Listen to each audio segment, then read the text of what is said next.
welcome to another exciting episode of Riding Through the Unknown. I'm your host, Michael, and I am super excited to be bringing you tonight's episode. Full transparency, this is someone I've been wanting to have on the show and just finally been able to talk with him.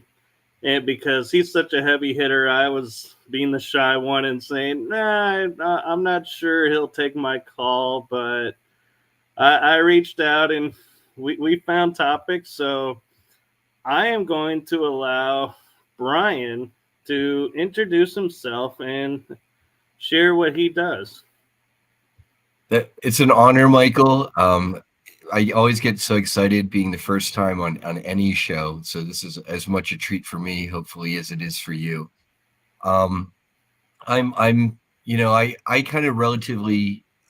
I'm a relative newcomer to the secret space program super soldier community, if you will, in so many ways. Okay, I have a community organizing background, and I used to organize physicians to do medical advocacy to fight for patient care. But so I'm bringing those organizing skills to what some of us would term the full disclosure now movement. And you, Michael, have had already on your show so many of the great lights, the people who need to shine their testimony out there for the world, and then I've had the pleasure and honor of working with some of them. And the reason why we call it the full disclosure now movement is because a lot of people are interested in disclosure of ETs and laser beams, the Buck Rogers stuff. But there's the full part. There's the stuff that, I don't want to get your channel banned for even mentioning, right? But the abuse of little people and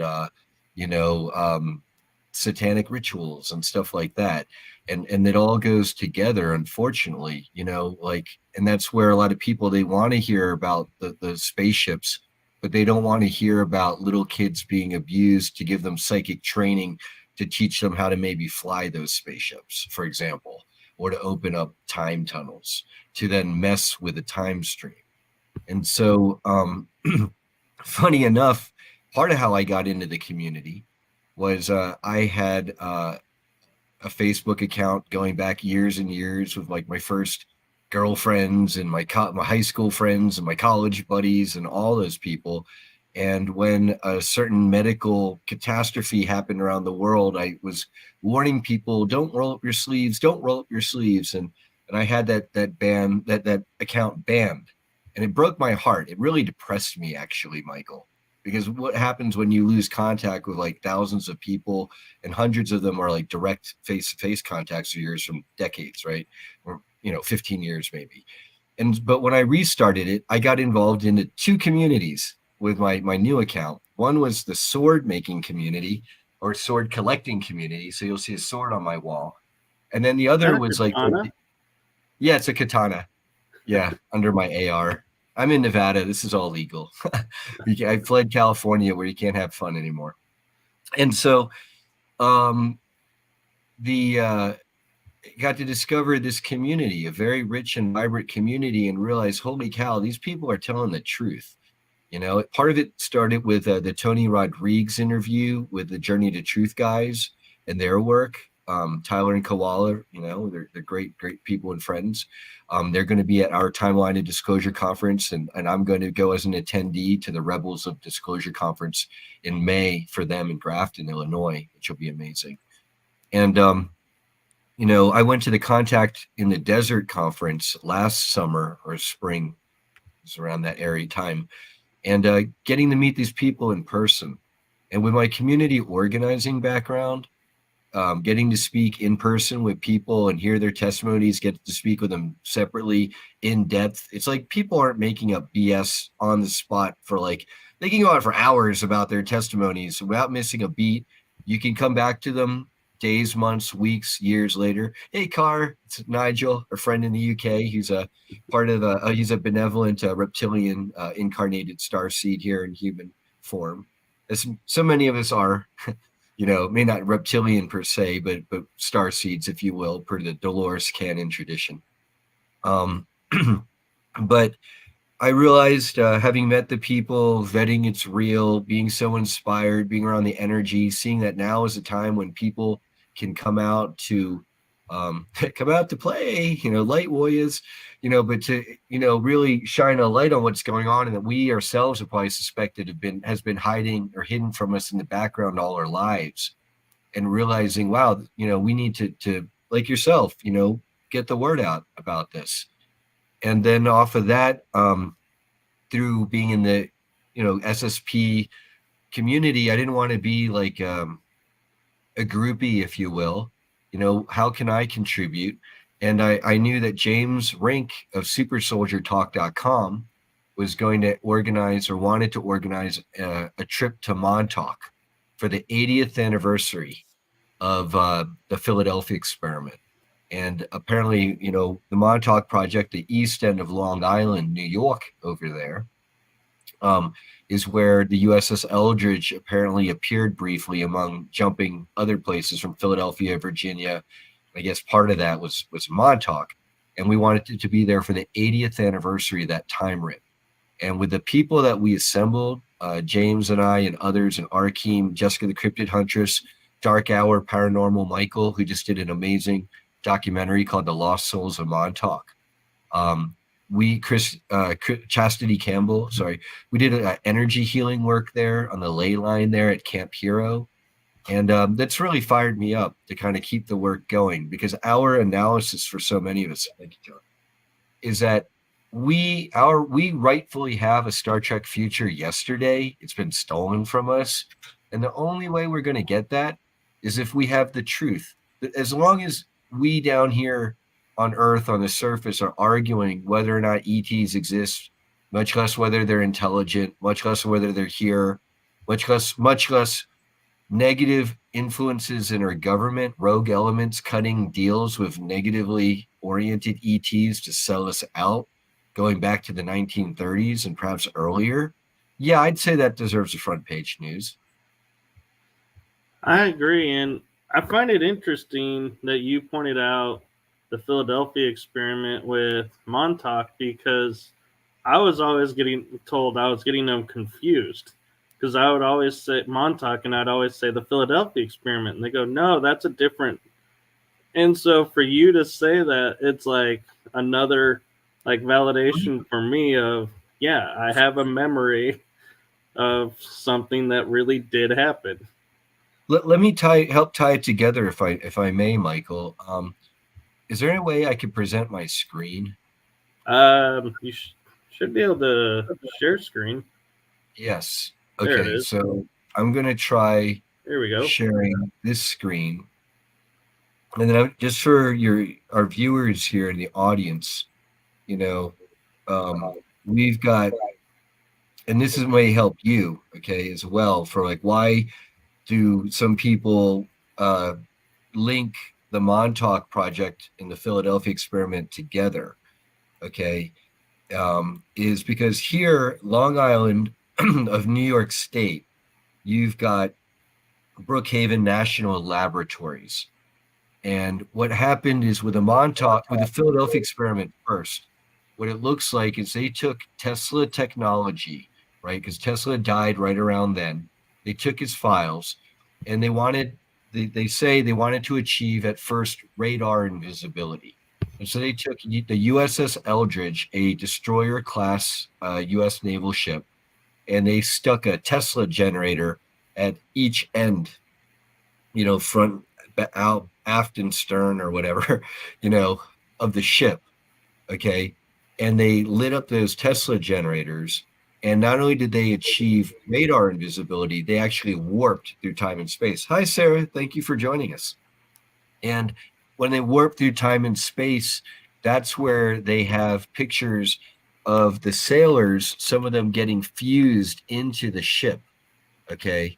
And I'm going to pull up some of the photos of them that I've been told by people, yes, these are actually, that's real.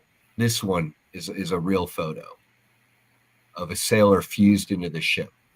And what happened is, when they were, and then here's the movie based off the real life. This is supposed to be a real photo again of a sailor fused into the deck of the ship there. Okay. Or I'm not sure if that one is real. That one's supposed to be real right here. Okay.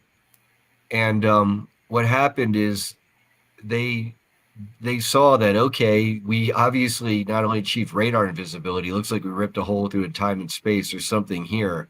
They took a lot of this research over to the Brookhaven National Labs. Okay, so let's go to Google Earth, Brookhaven National Laboratory, Rochester Street, up to New York. Okay, they took this research there initially from the Philadelphia experiment and decided to start tinkering around here. And apparently they incorporated into their research something called the Montauk trip chair. And this was supposed to be a like pilot chair from a downed UFO from might have been one of the Roswell crash sites. Apparently there were like 3. Hi, Tracy. Thank you for being here. And to basically take these kids who had psychic gifts that they were weeding out and they were strapping them in the chair. They were doing horribly some weird sexual, just bad things to these kids to get them to open up portals and doorways to other places. Because this chair would give these children, not adults, they found it didn't work with adults, only kids, the ability to materialize certain things, including portals. And what apparently happened is word got out that atrocities were happening involving little kids. This is what I'm piecing together. Okay. So if I'm wrong out there, people don't crucify me. This is what I've kind of pieced together. Okay. They then moved operations from Brookhaven National Laboratory out here to Camp Hero, a then abandoned Army base in Montauk Point, New York, which at that point in like the 50s and 60s and 70s was like a sleepy fishing village, okay, with like the lighthouse way out here on the point. It's like an iconic lighthouse. And then you've got the iconic Sage radar tower here on the Camp Hero Army base. Let me see if I could locate that for everybody. Well, while you're looking for that, I noticed it was interesting. The lab that they moved from looked like a Stargate amongst all these square buildings or rectangular buildings. It was like surprise, surprise, surprise. Yeah. Yeah, color me like, oh, like, gee, imagine that. That's so strange. How could that be? Which building, Michael? the one you got the mouse on right there. Yeah. Yeah. Yeah. Yeah. It's like a cyclotron. So it's like they're doing particle energy smashing, particle smashing. And then if you're a video game fan, there's a game called like Out of This World, and it's about a lab like this, like Fermi, where they're smashing particles, and you get the protagonist gets zapped to an alien world, and it's a great game, by the way. And also, I don't know if it's just because we're looking at it from above, but it looks like the center is higher than the rest of it. Like the ground is being pushed outward. I wish I could tilt map it and elevate it. It's look at this. You see right here the sidewalk leading. It almost looks like it's leading down. So maybe instead of up, it might be down because of these stairs. From the shadow, this would indicate a downward slant. Right, but it's interesting how the illusion of the perspection, it's like you can go, yeah, I'm looking down, but it looks like pushing out at the same time. This is labeled as National Synchrotron Light Source 2, if anyone was wondering out there. Yeah, and so it's actually a very natural correlation to put the Philadelphia experiment and the Montauk Project together, because one led to the other. and that's why. Now, I'm curious with your knowledge of Montauk. Yeah, now I'm getting tongue tied. I'm wondering, did they just phase out of the dimension, or did they really end up going to another point in time, and then for somehow something happened that triggered them to come back? Like, was there a time delay on there that they were only supposed to be gone so long? Great question, Michael. So Arkheim breaks it up into Montauk phases 1, 2, and 3. And in phase 1, it's kind of like they're just getting kids strapped in this chair, throwing them through portals, seeing what works, what doesn't work, fine tuning it. They've got all this like with like Preston Nichols, who was like an evil pedo bastard, strapping kids into the chair and hitting them with all sorts of electronic signals and frequencies, while torturing the other kids at the same time to then open up portals. Sometimes kids might literally get lost in space, from what I hear, or maybe like you see in the TV show on Netflix on Stranger Things. Originally, that was going to be called Montauk Project. And imagine, a kid's trapped in the chair. They open up a portal. You're one of these expendable kids, maybe because you don't have the psychic gifts that the other kids do. They send you through, okay, and maybe you come back and make it through or not. Maybe the kid can keep the portal open in time long enough for you to do whatever it is on the other side, explore and come back. Maybe not. Maybe where they sent you is so bad and terrible that there's nothing of you to come back. But then they hit Montauk 2.0, pardon me, where, now they're kind of fine tuning it where they can like send people through a portal back in time here on Earth to say, see the Gettysburg Address. I don't know if that's how Andrew Basiago got to see it, and there's photographic evidence of him being there as a child. And again, what do you know? They're using a kid. Like, why are they using kids? So that's why, because many of them were psychically gifted and were compatible with this ET technology for perhaps that reason. And then the other thing is, once they knew how to do the time travel, Jimmy Payne, of course, is talking about a lot of this and testifying to this. They're now figuring out, well, if we can go back in time, or we can branch off another timeline by changing it, by, killing off Hitler's grandparents before Hitler is born to change off the timeline, then it seems like what they're doing is they now created a split off timeline. At least that's how I perceive it. Okay. But then and talking to people in these programs, I believe James and Arkheim will say this, timelines are sentient. They don't like necessarily being messed with, or you can only mess with them to a certain extent. They want to have their individuality and their own beingness, if you will. Right. And when I was talking with Angie Dollar, she thought it was interesting that most of the SSP or, people in the programs go, yes, I have these aspects over here, and that's all they think about. I was talking to her about and asking her what happens to the people in those timelines. Like, if we get pulled out of that timeline and it ceases to exist, what happens to all the other people? Are they, erased because we left, or do they keep going? Do the I would argue keep going? And she was like, that's an interesting question. I would argue they keep going and they split. There's split offs, and it still exists. Yeah, that's what I would think, because in Arkheim, he's talked about this. It's like one of their time travel things, or like it was like Project Ibis, or this might have been the name. This is when the bad guys were messing with their timeline, and so it switches essentially what they want to do. It switches onto a negative timeline where the dark forces, win. Okay, and so in one of them, he remembers a mission where they literally implanted their time soldiers, what they call them, like on that TV show like Loki. Now, back in time in like Renaissance Italy, to mess with like a Leonardo / Tesla da Vinci type of character and basically erase him from the time stream. And that's what I suspect they did with Tartaria, and like the World's Fairs and the Mud Flood and similar things, is they used their time travel to the best of their ability to mess it up. And then what happened, how it translated or transitioned rather from Montauk 2 to 3.0 was one of the kids they strapped into the chair apparently said, you know what?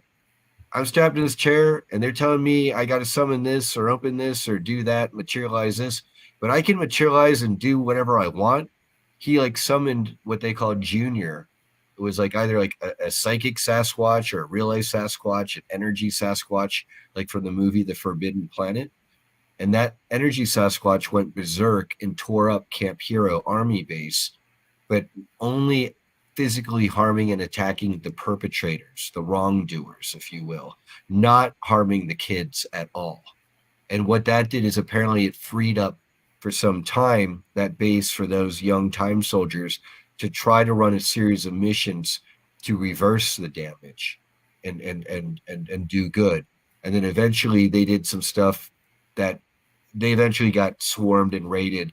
And then apparently, I believe, according to James, they may, hey, Midwest, hey, Garrel, they may have relocated the Montauk Project to New Orleans, which to me would make perfect sense. And then not only they call it the Montauk Project, but apparently they were also operating under the Presidio. And then now there's all that stuff about Michael Aquino and all that satanic stuff involving children. What do you know? Full disclosure now, people. I find it interesting you say they're looking at or may have moved to New Orleans when that's a city that they can't even keep it above water when natural disasters come through. So it seems like that's a backwards place to put a facility with the energy and, trying to open this stuff up, because with the weather wars going on, it seems like an easy target. Well, think about it like this. If they're using an underground base and it's underwater, what do they care if you flood it necessarily? That's one thing. Two is, who knows what aspects of the project they move there or how much resources. And then do they care about our taxpayer money? I don't think so, right? That doesn't feel like it, rather. It doesn't seem like it. And then the last part is, or another facet of that is New Orleans would seem like one of those places where a lot of people tend to disappear and no one's going to notice. You can pick up a lot of, and that's because that was part of their MO with the Montauk Project. Is I've heard numbers of anywhere from 10,000 to 15,000 to up to 300,000. I know that's a crazy high number, people, of victims, the unsung just victims of these projects. And so, and what they would do apparently as part of their MO was to drive around in the inner city, drive from Montauk, Long Island into, say, the inner ghetto cities of New York City area, pick up people and say, hey, you want some booze? You want a good time? You want to make some money? Hop on the van. And, it's sayonara, baby. Yeah, and that's unfortunate and scary, but at the same time, it does explain, and I wonder if they're the ones operating in the national forests as well, where you have the national parks, where the only strange thing about it, though, is somebody could be 100 yards from somebody, which, that's a football field length, but that's still in sight. That's not like somebody is out of sight, but you could be looking at the person and they disappear. And so I can't help wondering, are there portals there that are opened and closed for them to grab somebody without being seen? And that's how they're getting away with it, is they're waiting on the other side of the portal to grab and go. And they fine-tuned it to where you don't even see what's on the other side of the portal. I see. So I see three things. I see all of it happening. And that falls in I kind of break it down into three general categories. One would be like a a dark underground military operation using, as guys pointing out, cloaking with holographic technology, and now with Project Bluebeam. Like even now, right here in our lifetime, right in front of us, they're doing it to do like Pokemon commercials, on like giant like building size billboards flying in the sky. But why couldn't they then cloak a trap door or a hatch somewhere on the side of a mountain? Why not? So, and kidnap people. That would be number one, right? And per David Polides and the missing 411, they've got people mapping the overlays of national forests and underground tunnels, cavern systems, and then the underground military bases, as like purported by people like Phil Schneider. Okay, and then like national parks and like, what do you know? And missing people, and it's like a 90% correlation. It looks like, right? Right. And yeah, and then so that would be one thing. Another thing would be natural portals. So our friend Jessica, the cryptid huntress, she has a team, and they've been to a place called the Meadow, and they won't tell people where it is because it's so dangerous. That this is a place where like it gets foggy, and apparently using like infrared cameras, they detect what looks like A just an cube. invisible object, but it's a cube. And they sent two of their team members into that cube, and now one of them is like maybe suffering bad health effects. Okay, that might be a natural portal that, for whatever reason, the Earth, the Sun, the stars align in a certain way, magnetics, the moon, tides, it opens up that thing, and then maybe it. Jessica says, don't. If you ever see a portal like that, don't go walk into it. Like you could disappear. It might, like the Montauk Project, might close and not come back. Okay, and then the third one would be there's Sasquatch, who, being interdimensional beings, and then perhaps other ETs, they can phase in and out. Who's to say they can't phase in, take you, phase you out? And then a fourth version of that, would be fairy people, and I used to think, fairies, that's crazy. It's Tinkerbell. But now I'm 48 and it's a grown, I like to think, not insane, pretty mature, rational, intelligent person. Yeah, I believe it. That's quite possible. It's all starting to line up. This all exists. There's a reason why people have talked for thousands of years of the little people and Tinkerbell flying around with wings. And now, if it's to believe, there's even video footage of what looks like to be these beings captured on people's doorbell cameras and everything. Right. And I kind of wonder too if another thing would be is because this element that's doing this is pretty much attached to the industrial military complex and are feeding off of the war mongering and everything. If they're making it look like to where a lot of people are going to, start talking about, well, it's the inner earth are taking the kids and wanting to start a war with inner earth. And at what point, I don't know if you're one of those that, believes there's an inner earth or hollow earth full of races and everything, but I can't help wondering though, they're hearing what we're hearing. And at what point are they going to come up and say, look, you're not going to blame us. We're not doing this. And, reveal themselves and say, enough is enough and help us turn the tide versus, starting that war. And then they're like, wait, why are you attacking us? We didn't do anything. It's too late. So that's a really great kind of what I call a who's who in the zoo question, and what do they want and why. And in my opinion, so yes, there are inner civilizations. It's not a total hollow earth. I think it's more like a Swiss cheese earth with certain voids and spaces where you can have life, certainly. And their perspective, hey Jessica, their perspective, we are just talking about you. Yeah. In the show. Yeah. And but would they're not so concerned that we're up here pointing the finger, blaming them, and that's a common tactic that the Satanists do and the wrongdoers do, is they blame the innocent for exactly the bad things like child kidnapping, trafficking on others that they themselves do.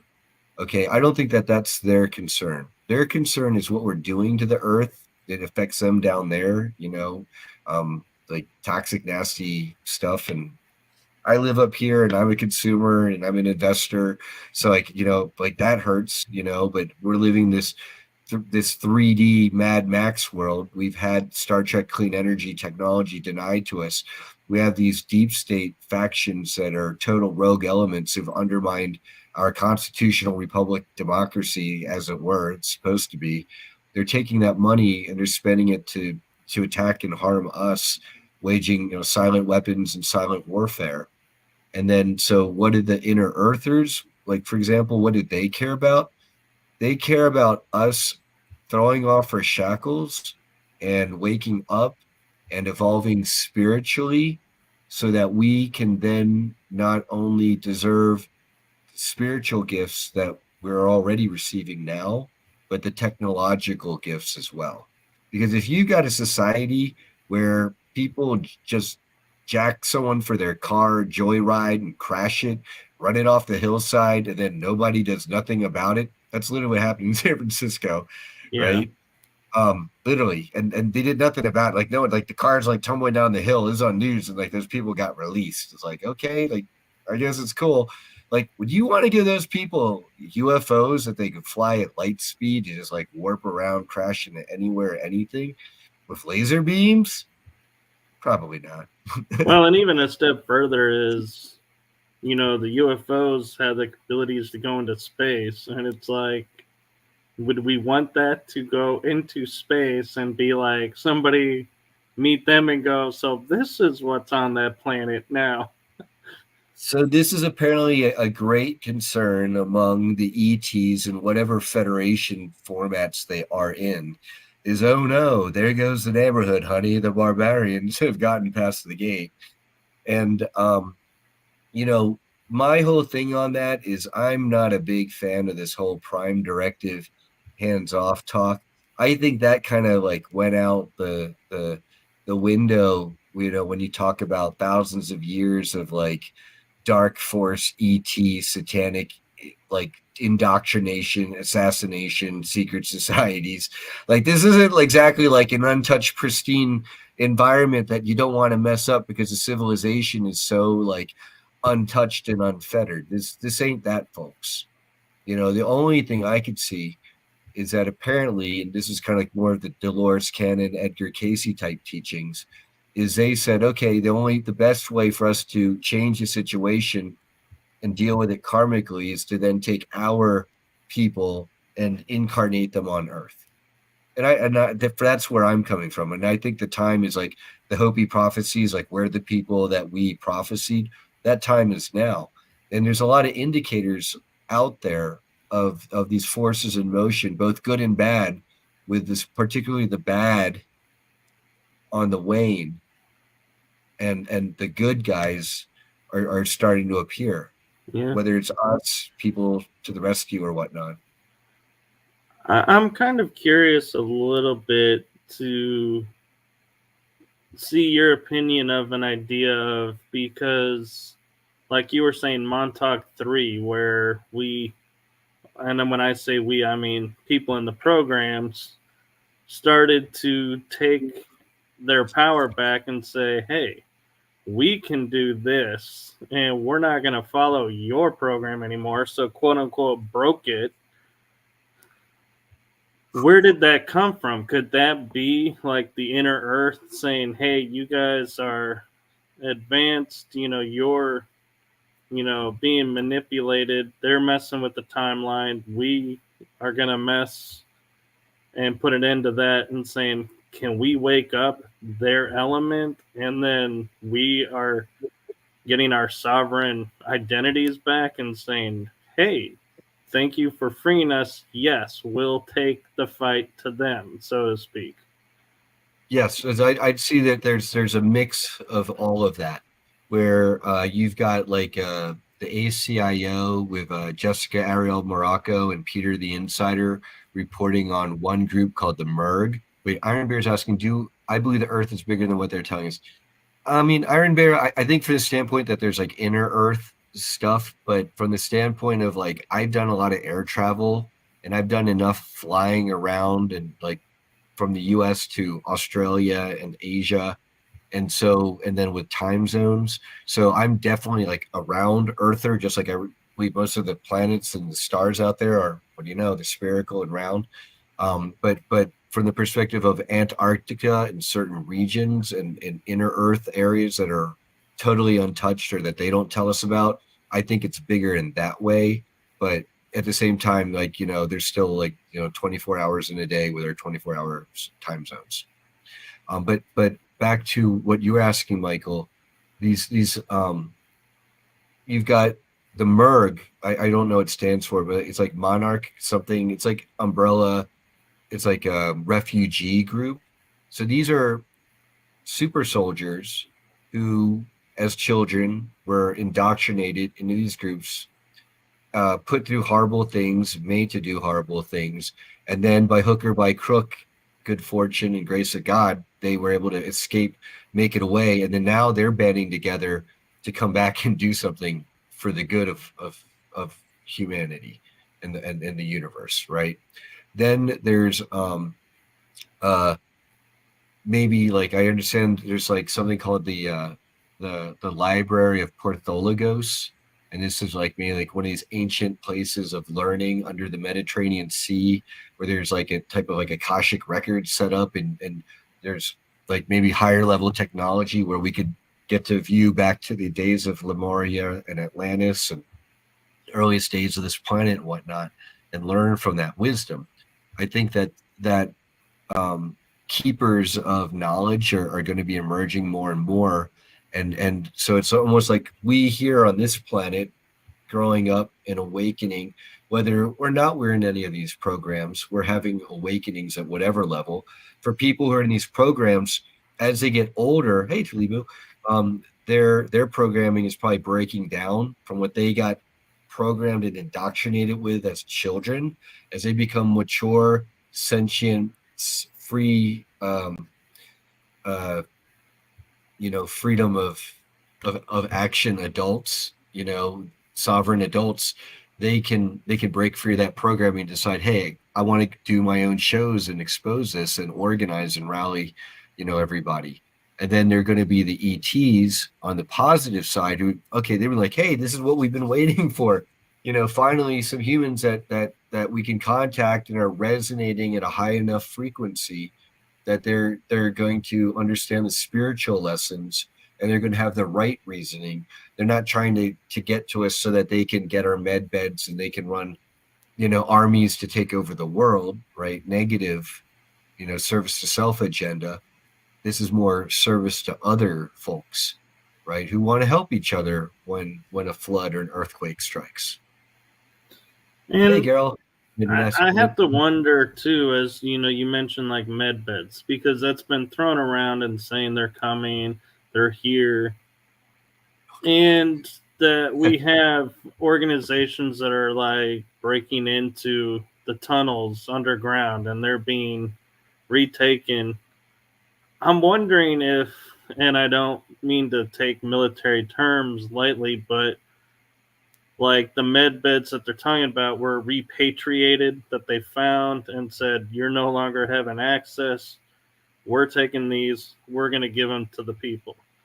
Or are the med beds that are coming being channeled to people from the star beings, the benevolence that are like, yes, it's time. You've reached the point. We're going to help. Here's the tech. So what I believe is happening, my analysis, right, from my gaming chair here and the work that I do in the field and my organizational experience and, time I spend looking into this and what people tell me and what I try to remember. If I get it wrong, don't kill me. The positive ETs, instead of like just like say plopping down here, maybe in my backyard and giving me a med bed, how awesome would that be? To then heal the community, right? Great. And if I'm the last in line, so be it. Amazing. I'll take that deal in a heartbeat. I don't care.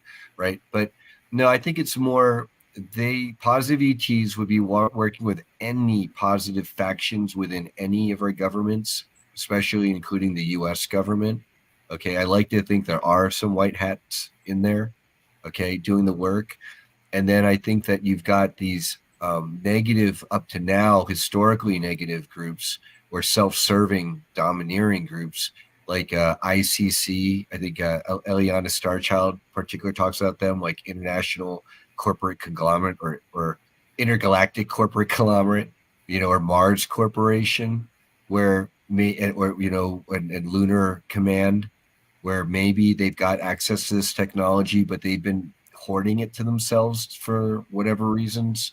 And then maybe they might have different forces saying, yes, you guys are going to share this with humanity, and others saying, like, don't follow that. You're going to keep, doing what you've been doing, serving the James Bond bad guys, and then now we're hearing chatter out here. They're coming. No, they're not. They're coming. No, they're not. So that's kind of the impression that I'm getting, is that they are out there. The technology does exist. It is being produced.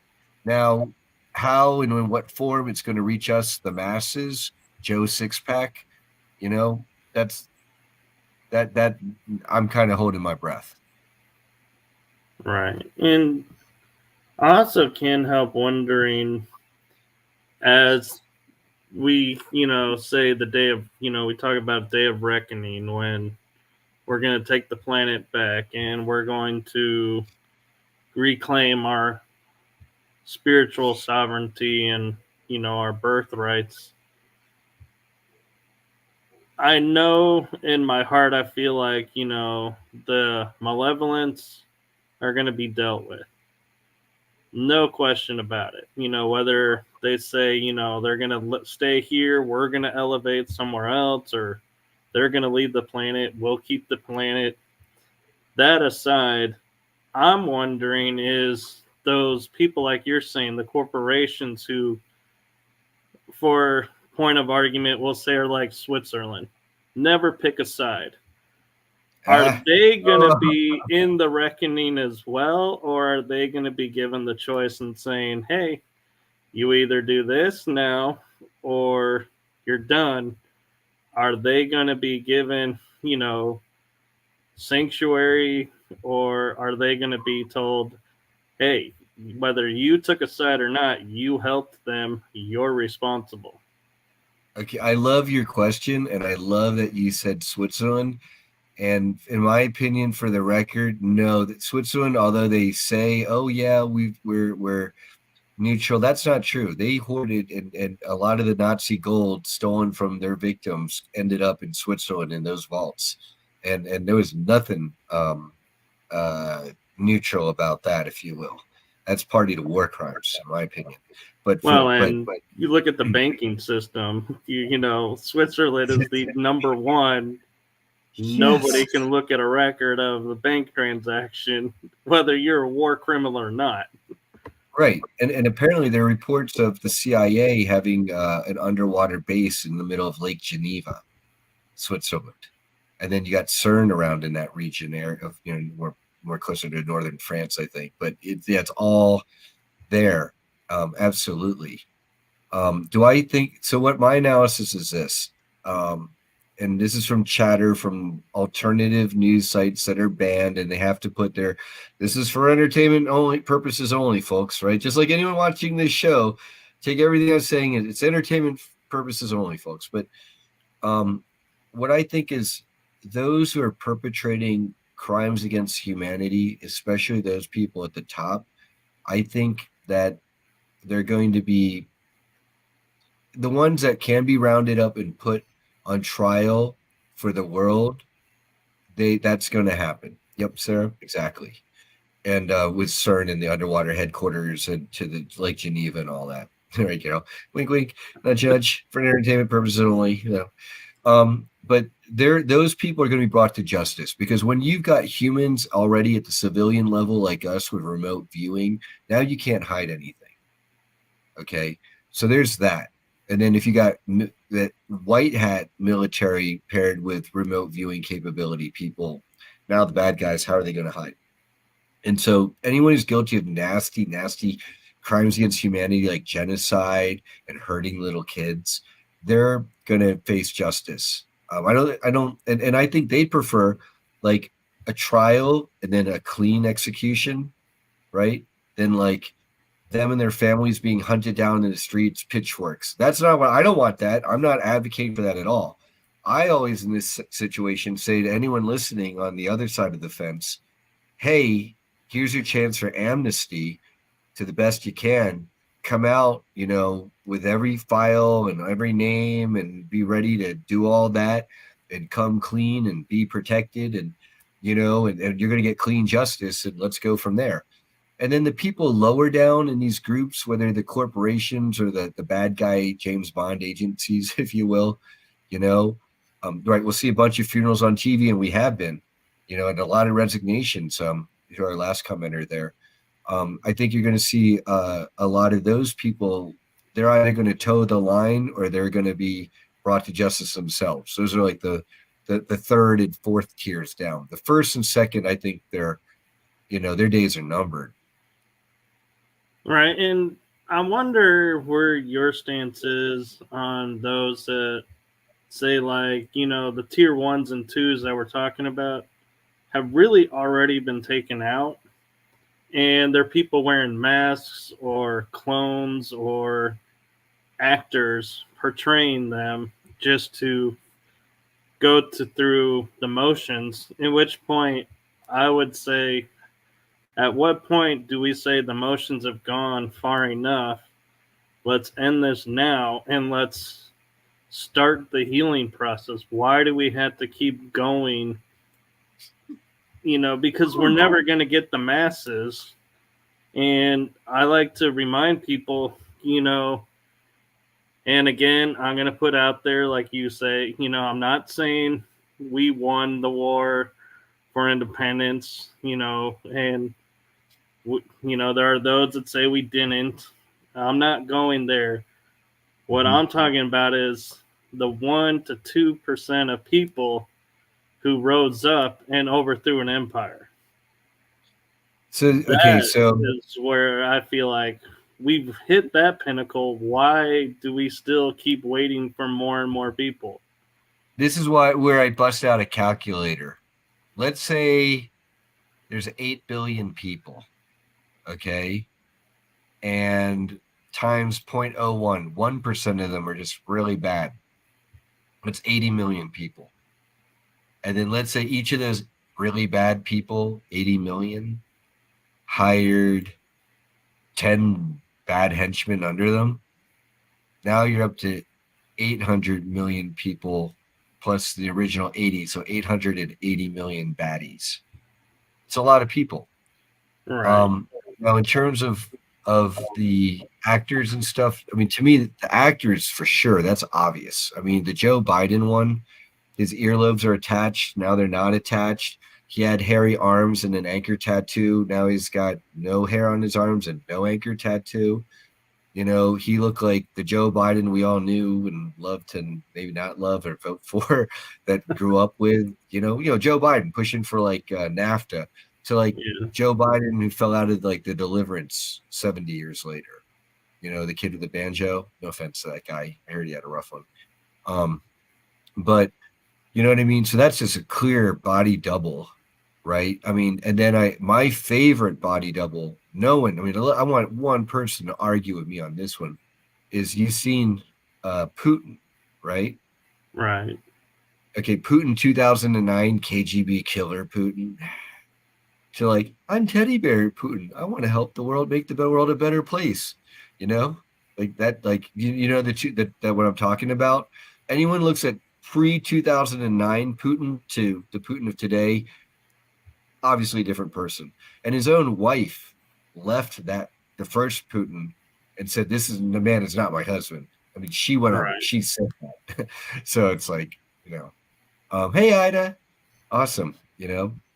Ida's also going to be there participating at our timeline of disclosure conference in July in Florida there. Right. So Midwest Night Watchers is what they're talking about is tribunals going on behind the scenes. And I believe that's happening.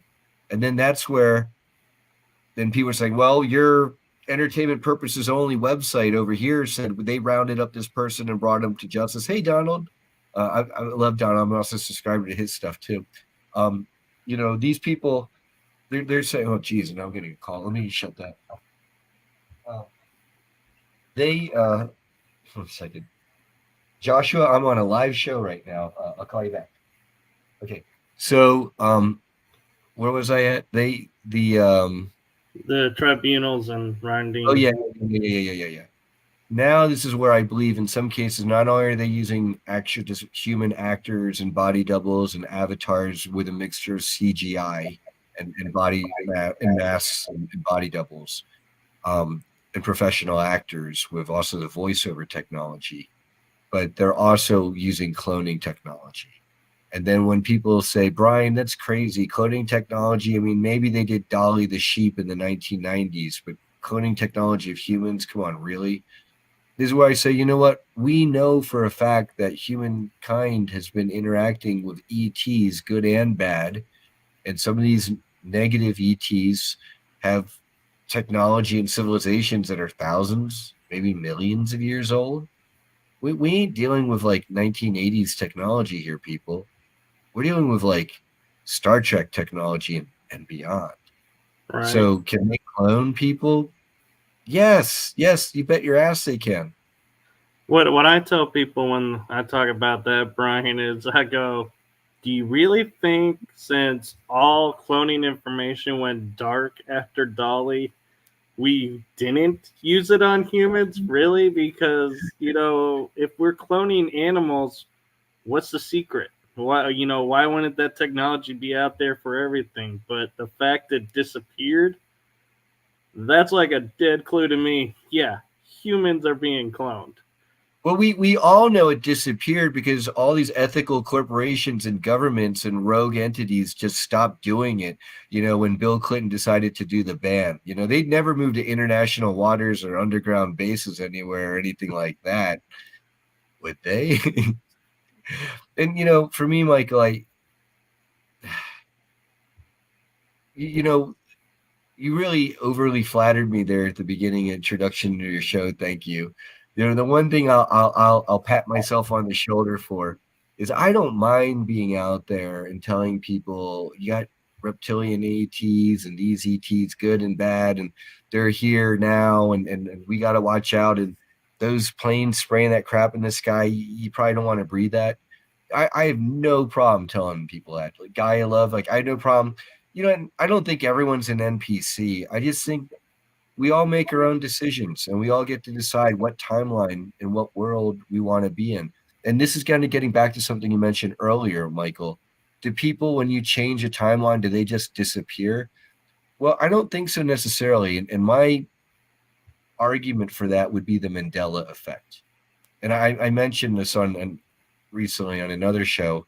How as an community it might have been Jessica's, how as an organizer, I cried and taught classes about and read books about and watched movies about and taught those classes and showed those movies and books to people about how Nelson Mandela, leader of the anti-apartheid struggle, head of the ANC in his generation, got locked up on a Robben Island prison in solitary for 26 years, and after mistreatment died.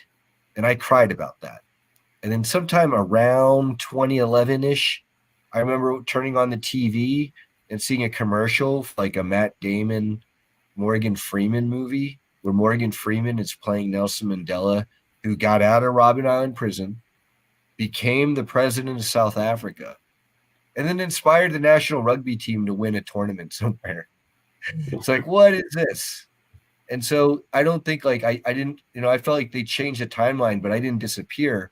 I woke up in a different timeline with things like that, the blink of an eye, different. And I think that's how Source works. I think that's how malleable our reality is. I agree. And one of the comments I've been holding, because I think they're right, but I think they're also wrong in that. So it's Iron Bear's comment. I think it was the War of 1812 where things went bad. I think that's true for a certain point, but I think it's been going on long before that. And so that's why I say, yeah, 1812 isn't the start. It's just one of those moments where, yeah, attention was brought to something and people like, okay, yeah, things took a turn here. Yeah, I But want to comment on that. If I may, because let's put this in a historical perspective for everyone, right? War of 1812. So Napoleon, before that, has rampaged across Europe. He's upset the monarchies. He declared himself emperor. He put the crown on his own head, so he told the church basically to F off as well as the ruling nobility. And then 1806, like he's exiled to Elbe in the Battle of Waterloo, and he tries to make a comeback. That failed. And then 1812 is what is that like Europe, like partly in the process of reforming itself. And so I would say that's a key nexus point. And I believe per Arkheim that Napoleon may have been involved in one way or another with the Montauk Project, time traveling shenanigans. Kind of like how we ever see the movie Time Bandits? I That have. puts another spin on that movie. Okay. And so I would consider 1812 to be a nexus point because other people, such as I'll give a props to John Whitberg, they've testified to, in particular, the German breakaway civilization using time travel to go way back in time and to colonize to the point where their civilization can be as large as 1 trillion people out there all over the place amongst the stars. And so that goes way back behind 1812. So I would say 1812 is a good nexus point for recent history even, but not so much in the intergalactic scale of things. Right. And we're approaching the hour, so I don't know if you have time to go a little bit longer or I can go as long as you and your audience would like, Michael. My wife was very accommodating, and my friends taking care of our dog. So as long as you like to go, sir. Okay, well, thank you. And I do want to take a moment and say I am grateful to your wife for letting you come on tonight because, in full transparency, I had a show yesterday and I was trying to get Brian on it, and he was like, the missus wouldn't like it, so we can't. Can we do it tomorrow? And so I was like, yes, we'll do it tomorrow. Yeah, Valentine's Day or evening rather for around dinner time. Oh, I don't want an angry panda bear. That's why you'll see panda bear imagery. I'm Brian the solar bee, and she's Liz the purple panda. And so this is my logo symbol, if you will, and then this is hers. She likes Aww. pretzels as well. Yeah.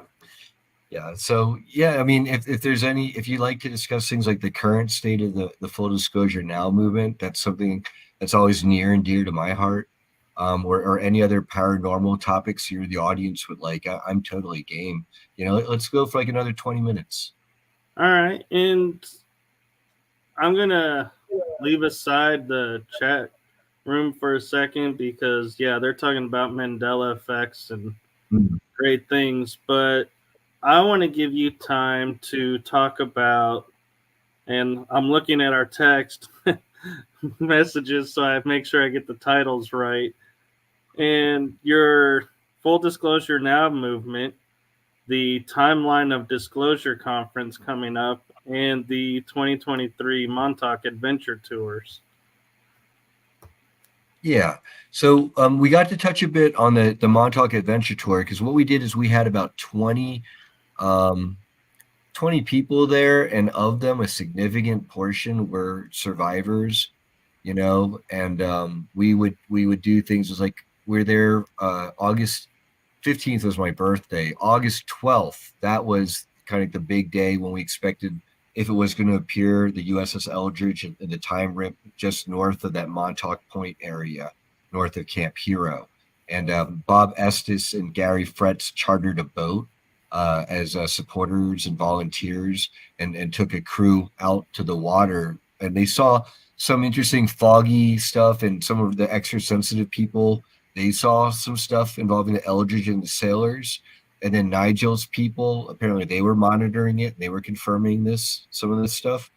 And then we had a team there at Camp Hero doing energy work, healing and praying and meditating and memorializing the victims at the ley line there. There's a roundabout at these barracks where some of these people, they remember being there.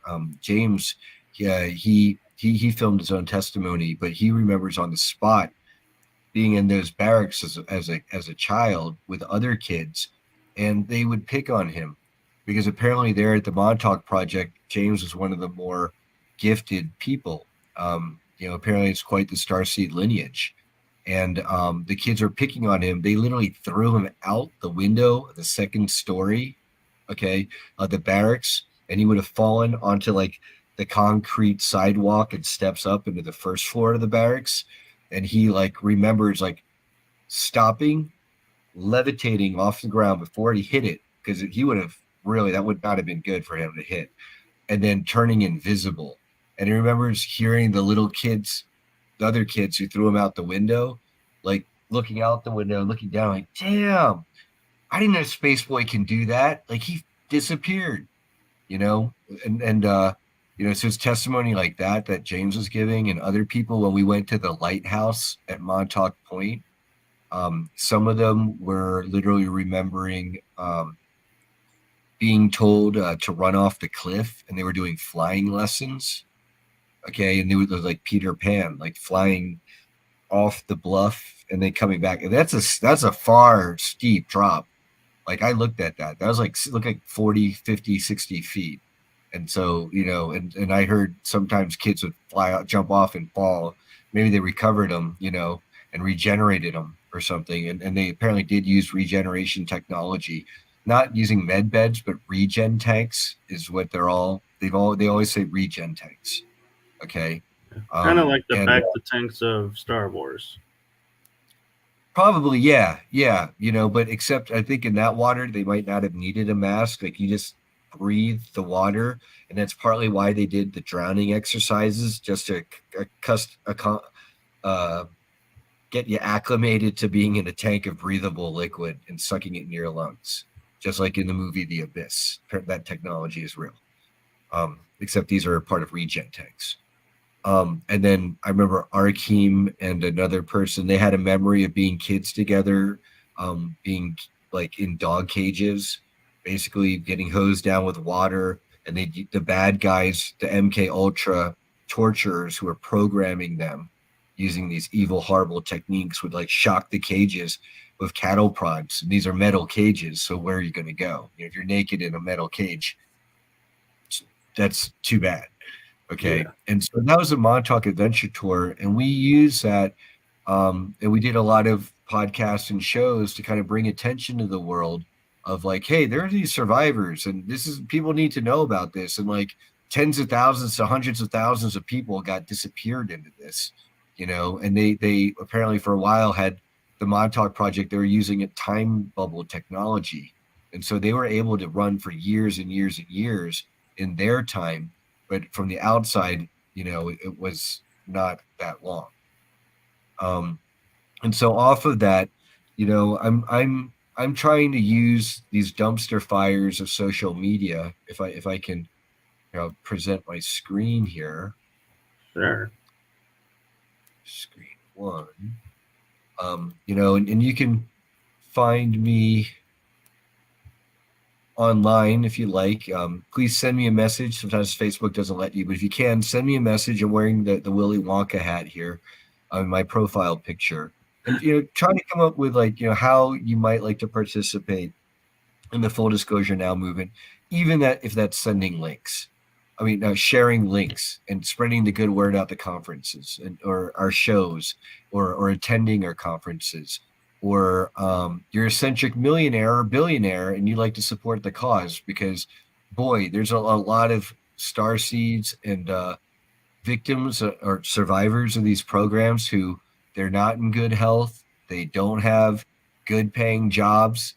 They were promised, while some of them were on these 20 and back kidnapping programs while they were serving what they thought was their country. They were promised they would get paid big time, and they've been paid nada. And it's not pretty. Okay. Like they could use some love out there. And so there's my personal Brian Tseng, just like it's spelled here on the screen, profile. And then I've started this full disclosure now. I've got a group page, and then like leading to this timeline of disclosure conference. So I'm using just my own group page to, like, if people have testimonies out there, what I say to people, or what we say rather, is if you think you're a part of these programs and you're trying to piece it together, or you want to share your testimony with the world, one way to be effective is to first write out your chronology. Like, I was born in 1975 here, and then I went to grade school here, and the white van started to take me away around this time. And I remember being on Mars around this time. And you're going to have a lot of gaps, but just start that as a tool for yourself. And then try to write a summary of that just in plain English, people, because there's a lot of people out there. They've got so much information. They've got such traumatic experiences. I get that, but it's like they just kind of want to word vomit it on me the first time. Like they're getting, we get the pleasure of chatting, and it doesn't make a lot of sense, or they're texting stuff to me incoherently. Try to write it out for yourself. And just so for any other reasonable adult could understand your testimony in plain English, accompanied with your timeline chronology. And then the last part of that, what we ask is, given your testimony and your chronology, what are your demands? I mean, if I was kidnapped for 20 years and back, and then maybe kidnapped for another 20 years and back by a different group with another program, Penny Bradley testifies to this. Okay. And I got paid nothing.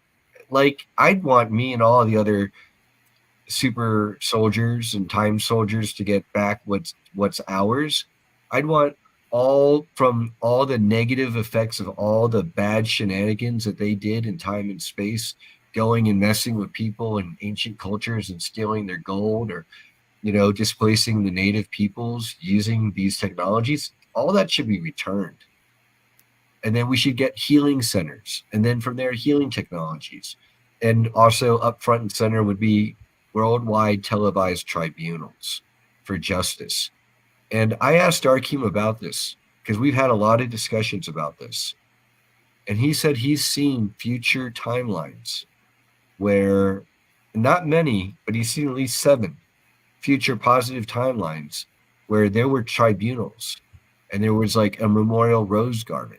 And like the first healing center is like in Canada on a First Nations land, like Alberta Shoals, Canada, or something like that. And basically, with these demands, being put forth by pages like, Full Disclosure Now, I'm also helping to publicize a conference that I'm taking part of. I'll be partially hosting and emceeing there. And, I'm helping to rally the troops for it. It's a Timeline of Disclosure Conference, St. Pete Beach, Florida. And the lineup is, I'm gonna let everyone know, I'm proud of this lineup. It's amazing. And I said to James and the others early on, if we can get these headliners to present, oh my gosh, we're in business. Like it's always like, feel, if you build it, they will come. If you have the right people, they will come. So, we got James Rink of supersoldiertalk.com, Courtney Brown, you're familiar with the Farsight Institute, Michael? Yes. Yeah. I've seen her talk a little bit. Yeah. Well, no, him, this guy, Courtney Brown. Or him. He's Dr. Courtney Brown. They're Farsight Institute. They're like some of the I'd say they're on the forefront, together with Jessica Jones, Cryptid Huntress, of civilian remote viewing out there today. And they're using the CIA military techniques, but for good purposes, thankfully. We mentioned Tony Rodriguez earlier in our program. Yeah. I just wanted to say I said she because I was looking at Carrie Cassidy and Laura Eisenhower's pictures, and my mind went, yeah, I've seen her. Yeah, Carrie Cassidy, Project Camelot, Laura Eisenhower, granddaughter of President Eisenhower, and she's an experiencer, and she wants to right a lot of the damage that's been done to her grandfather's legacy, and maybe whatever errors he may have committed. Who's perfect, and then he was surrounded in a swamp, and he's lucky he didn't get himself assassinated. So, I'm not Right. pointing the blame, pointing any fingers. Drago Reed, he's an experiencer, and he does a lot of great work, also healing through quantum hypnosis, healing technique, other experiencers. We mentioned Penny Bradley already. John Warner, he's got, I guess, a lot of connections in researching this stuff for a long time.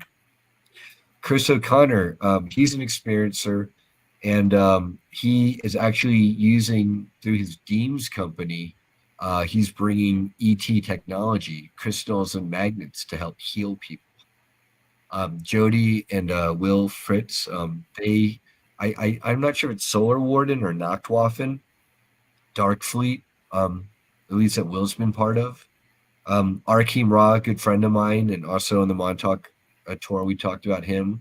Oksana, I'm not as familiar with her, but I hear she's doing great work in the community, doing healing again with, you know, why is healing so important? Because we haven't even touched on the subject of what these kids went through.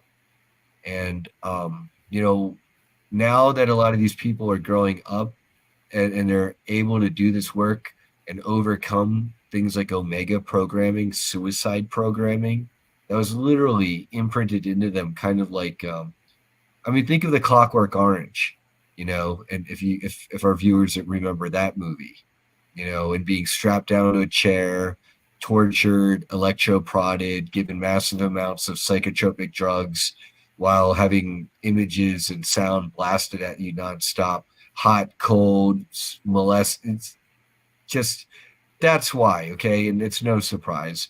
And so, not only did these people survive, they survived and now they're healing and they've got the strength to tell the tale.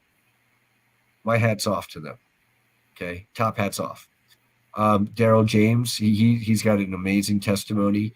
Linda Paris, she's been reporting on a lot of this stuff and is a real patriot for the Truther Network out there. Sean Bond, he's an experiencer. He's also very gifted psychic. He's doing a lot of great work with the Psionic League to help teach people their innate psionic abilities, how to shield against attacks, which is so important to targeted individuals. As our friend Carr will testify to. I'm not as familiar with Raw Cloud, but I might have seen one of his interviews, and he's got a lot of amazing energy. I know that. Tyler and Aaron with Journey to Truth, and again, they're the program that kind of really helped wake me up to a lot of this stuff. Like, I was awake after 9/11, around 2004, 2005. It took me a couple years to get out of the shell shock and catch on. That was one waking. And then around 2017, 19-ish, in between there was my waking up phase, and then discovering these guys. Our good friend Jessica, the cryptid huntress, um, again, the remote viewing that she and the others are doing, blind scientific remote viewing, to validate these really out of this world or inner world testimonies, literally, that is priceless. Matthew Mornian with Remember Your Mission. He may have some involvement in a lot of this stuff, and I don't want to go into his testimony too much, but he's also very powerful and gifted on a psychic level and an intuitive level. And through Remember Your Mission, he's helping people unlock things like remote viewing skills as well. And he's the one who told me, I did a consult with him worth every cent. That and because I was complaining and griping. Okay, this is now we're going to get really personal, Michael. We got more time for this if you got time. One of my complaints is how come I don't get to astral project and, remote view and have telepathy and, fly around on UFOs to the portals of Jupiter and into the sun or wherever, Thankfully, on the flip side is I didn't get to go through a lot of the negative stuff a lot of these folks also experienced too. Okay.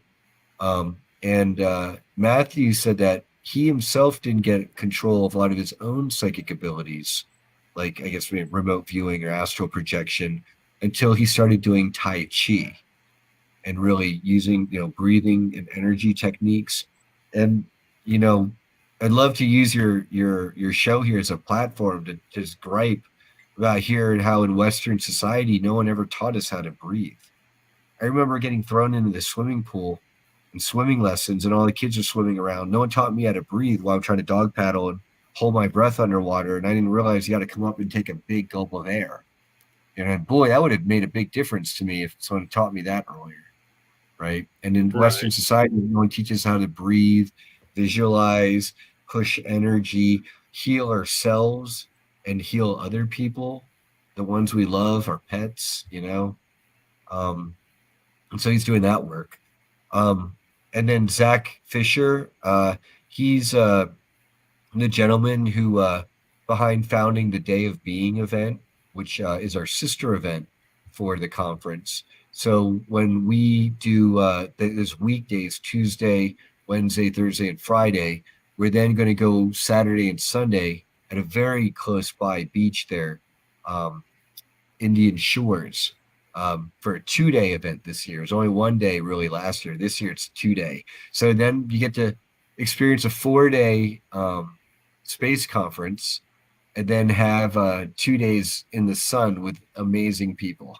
That's what we're inviting you all down to. And then last but not least, and there's more coming, but we've got Dylan Lewis Monroe, and he is the person behind the Deep State Mapping Project. So if you're familiar with, they'll talk about the Great Solar Flash and then the Anunnaki and then the Freemasons and then like the good guys over here, like in the white hats and this and this and that. And these are big, detailed maps. I love that work. I think similar to that, and that's Dylan.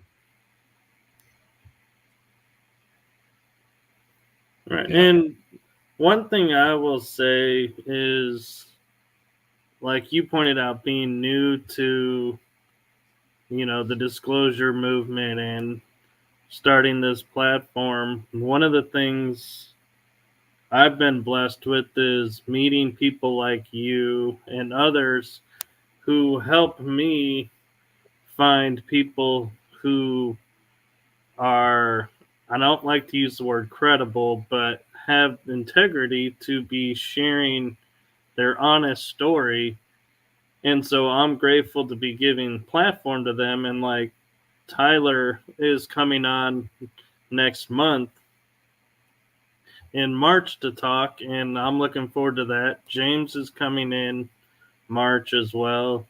And so I'm grateful that I have friends who I can call friends that will help me in saying, yes, you should talk to this person. Like today, I made a connection with someone. I was like going, again, like with you, going, I'd like to have them on the show, but I don't know that I have enough street cred, quote unquote, yet.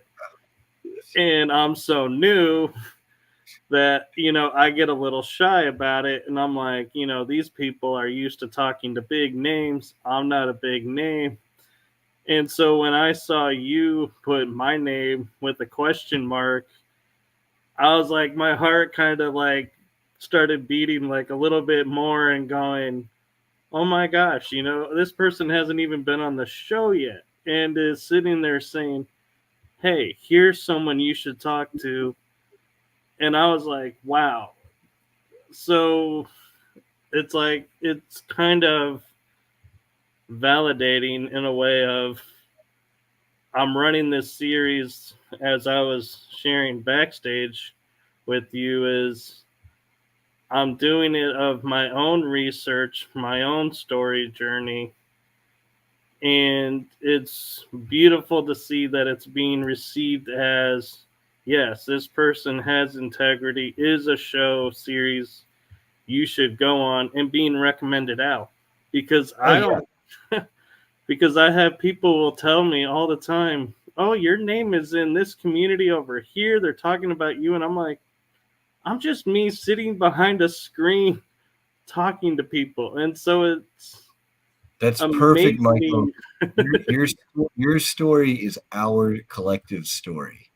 So many people are out there, and you're doing what so many people wish they could do, or they can, and y'all, and want to do, and you're doing it.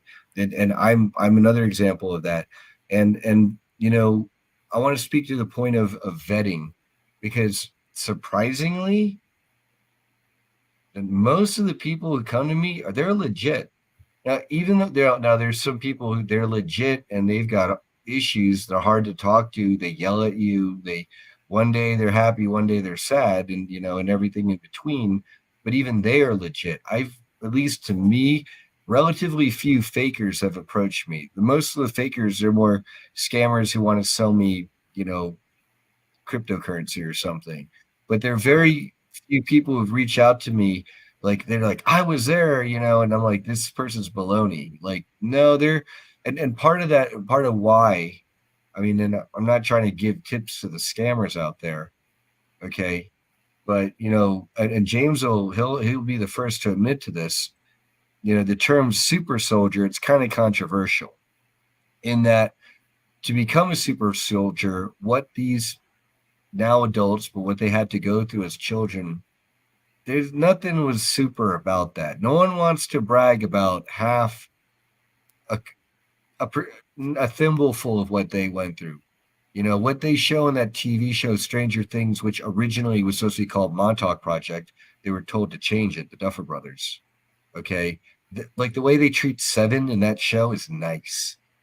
Imagine Graham, Papa, molesting Seven, having her molest the other children, and vice versa, and then throwing her into the upside down. Okay, now you're getting closer to what they did to those kids, and even then. Um, and what's wonderful about what you're doing, Michael, is not only are you giving a platform to, I'm a movement person, so I'm here to, like, you give me a platform to spread the good word, dingling, yeah, I'm going to ring that bell. Excellent, thank you. But the other part of it is you're not being like and I wanted myself to make sure that when I jumped into this, it was with integrity, and I wasn't going to be like a groupie fanboy. You're like, oh wow, it's so great. You did this and you did this. Like, tell me more, tell me more. Like, no, no, no, no. It's like, tell me what you're going to tell me for the record. But now let's take it to the masses and then demand justice. And let's get our Star Trek future now, since we should have had it yesterday. And that's really, what the conference is about. Is it's all about organizing through the conference, building our tribe, our network. And as we find each other, you're going to notice, on your show, I love to name drop all of our other compatriots out there in the community. Just like when I was on Jessica's show before yours, I was like, yeah, I'm going to be on Michael's show, I haven't even gotten to meet him face to face yet, but I'm stoked. Like, another show. Cool. Let's do this. So this is it's an opportunity and an honor, from my side. And, you know, it's like anyone, if they want, like, you can organize conferences, you can do this. And if you've got some extra funds and resources, you can allocate them. And maybe you've got more money than you've got time. You can donate that too. Maybe you've got more time than you've got money. You can donate that too. Maybe you've got both, right? Maybe whatever you've got, uh, a vendor who you think would be great at our conference, send them my way. Right. And I appreciate that. And the other thing I was going to go with too, and, you know, to second and back up what you were saying, is I have found in my gut when people say, oh, you should talk to this person, I trust my gut, and I will give everyone a platform to speak. And I will, stand behind my guest. And I like to tell people on all my shows that I do, if you're going to tell me the sky is purple, even though I'm looking out the window and going, it's pretty blue to me, but you're saying it's purple, I will defend you saying it's purple and be like, hey, this is their perception. It's purple. I'm not going to go and say, oh, yeah, so and so's right. The sky's blue. What are you talking about? And just start ripping into the guest. No, that's not what I'm about. I'm about getting the information out. Do I agree with everything maybe people are saying? No, but I don't sit there and go, I can't take and say, okay, let's only talk about the parts that resonate with me, because I'm not the only person listening to this show or series. And so that's where I was like, again, saying with you before we got started is I'm doing these shows as, yes, an awakening for me and my involvement, but also in the hopes that someone may be watching the show a week from now going, hey, maybe I was there. There was this show about that. Let me go back and re-listen to that. And some little seed of wisdom will grow and sprout. And so that's where my goal is to give everyone a chance to, because I don't know what's going to trigger someone's memory or an experience, or even just like you were saying, an awakening to say, hey, you guys shouldn't have had to go through this. I didn't go through it, but I want to step up and help and support you guys and help get this information out. And They so, paid the price. If they paid such a heavy price, to not get it out would be a travesty. yeah, and I had to say though as well, I've noticed the program community versus like paranormal community and other communities that I've been with, and this is my perspective. Don't say, this is just my viewpoint, and I'm not saying it's for everyone. But there is more family togetherness, and it is more like a family. There is bickering, there is, the friendship and More everything. bickering. But it's like, yeah, and to each their own. And it's like we respect each other. Whereas in other communities, if somebody says something and you're like, oh, I can't get behind that, next thing you know, you're like blacklisted for something. And you're like, I didn't even do it. So I'd like to address that because that's a great topic there. I'd have to say it's not all joy and sunshine in SSP experiencer and organizer land, not by a long shot. But having said that, despite what rifts do form from time to time and are there, there's so much love in the community. And whether we or not we agree if the earth is flat or round, like we all want change and wouldn't mind beds and free energy technology and a government and media that didn't lie to us. And like, like all those things, like we can all agree on. So I think that there's a lot of that, and a lot of the people who survived what they survived, um, they've got a lot of strength of character from that trial by fire, and with such a great price that they paid, now is a time to reap some rewards. Might as well. They paid the price. Man, was it a price.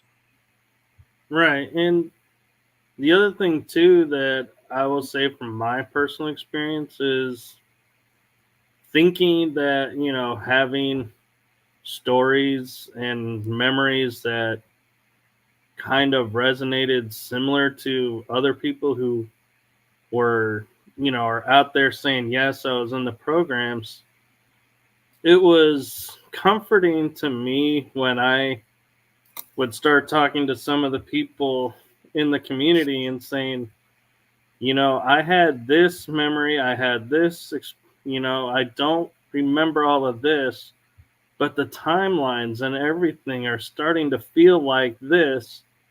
And the community didn't go, oh, you're just, trying to fit in. No, they were like, hey, you should go talk to this person. Maybe they can help you get your memory. And you should talk to this person. They're really good at helping with it. And it was like, you were welcomed in, whether you knew you were part of it or not. And to me, that speaks volumes of how, like I say, it's a family because there's no judgments, so to speak. I mean, everyone has their own personal and they'll help you so far, but we're all truth seekers. yes. We all, and it's like helping each other to find the truth, and we're all uncovering the puzzle together. That is, that's a privilege right now. Because in the past, the not so recent past, a lot of the us truthers or whatever you want to call us, would have been silenced and disappeared and otherwise targeted, attacked, neutralized, put behind bars or whatnot. And so it's kind of like now that the floodgates are finally opening, gosh, who could who would anyone be to hold you back and say, oh no, Michael, you're not big enough league to be, running with, like, I mean, shit, if anyone told me that, little fish that I am, no, I wouldn't take that because because with the internets these days and our ability to use our mouths and our keyboards, we can organize anyone and anything, and we've got the right cause. What is more important than waking up humanity to the reality? It's like if the TV show V was real, like, do you want to know that those are, nasty, bad reptilians wearing masks eating us or not? Right? Right. And Yeah. right. And I will say the one thing that also was great that I was, told by a couple of people was, is because you hear like James and Arkheim and all the others saying, yes, I was here. I have memories of this, this, and this. Well, we forget this was a process. And we assume, oh, we're going to have the memories right away. And so I was feeling like, oh my God, I don't have memories, but I feel I was there, but I don't have. And a couple of people go, your memories will come. It may be a few weeks, it may be months, but they will come when it's done. And I was like, oh, that is so great to hear because I'm sitting here thinking in my head, going, why aren't the memories here if I've been told this and this and this? It's what you are. Okay, you're not alone, Michael. I know multiple people where they've got other people who are also in the programs telling them, oh yeah, I remember seeing you on this starship and you served this many years, and yeah, we kind of treated you like garbage, and haha, you can't remember anything in the here and now. Well, I can. Okay. um or some people have memories of being like in, say, the Montauk, but they don't remember being in space, but then there are other people who remember them being in space too. And I mean, for me, it's like I can have a really vivid dream and then not even remember it, and it's gone, or I could know, so it's like, for me, the idea of forgetting things, that's not beyond the pale. I could believe that things could be wiped and erased and buried or screen memoried and covered up. And then in terms of, hey, Josh, the more you enjoy your memories, right, the more you do, right. And that's like where like the higher self will then allow you to let memories come through. And then if you do tools like trying to draw it, like it's like dream journaling, doing the chronology and the summary and writing out to the best you can, that may help you recover memories. And then, it's a touchy subject because sometimes apparently people have memories that they don't want to remember, or even if you waking moments speaking to me say, hey Brian, I wish I could remember X, Y, and Z. For all you know, you got a higher self part of you that says, you know what, now's not the right time to share that, for these to come back. Who knows? Right. And so my advice suggestion would be to be patient, but then also, if you do feel impatient, you've got all these QHHT practitioners in particular. And then I remember I would recommend folks like Drago read. The one thing is Drago, he does all of his in person. So you might be taking a trip to see Drago, but I'd say he'd be worth it. Right, and I appreciate that. And yeah, and it's comforting to know it's not supposed to all unlock at front. And so it's like, okay, so yeah, maybe, if I did break it, I didn't break that. And so, yeah, so there's comfort to that. And I want to thank you for coming on and sharing everything, with us and with me, and being patient with me and some of my questions, because I'm Oh, they're sure. great. You have great questions. I love it. And then you give me the mic to run with. I appreciate that. No, I would do this again anytime. Well, I will take you up on that, and I will be in touch. I say we. I'm the only one doing it. I The don't know why I royal, keep saying the we. royal we, the royal we. But yes, and thank you for agreeing to come on such short notice. I know asking a day of or day before is asking a lot, but thank you for having the patience with me. And It's my pleasure. And what I would say to all your viewers out there is please put it in the comments. Not only if you like me back, hopefully, but what you would like me to discuss with Michael. If you have any suggestions, if it's whether it's like the haunted cowboy saloon brothel up north that's abandoned and we have to rehabilitate into an RV park, or if it's other paranormal experiences, we got at least one of those, or if it's anything else like how to organize, and organizing the movement. I've got a series on that. So I love to share all of this. And so, thanks for being here, Joshua and Garrel and Iron Bear and Natalie, and everyone else. It's been awesome. yes, and I have to say, with all of my shows, tonight was one of the most active chat rooms. And so I was like, wow, that was really cool to see so many people chiming in. I mean, yeah, we got some audience participation.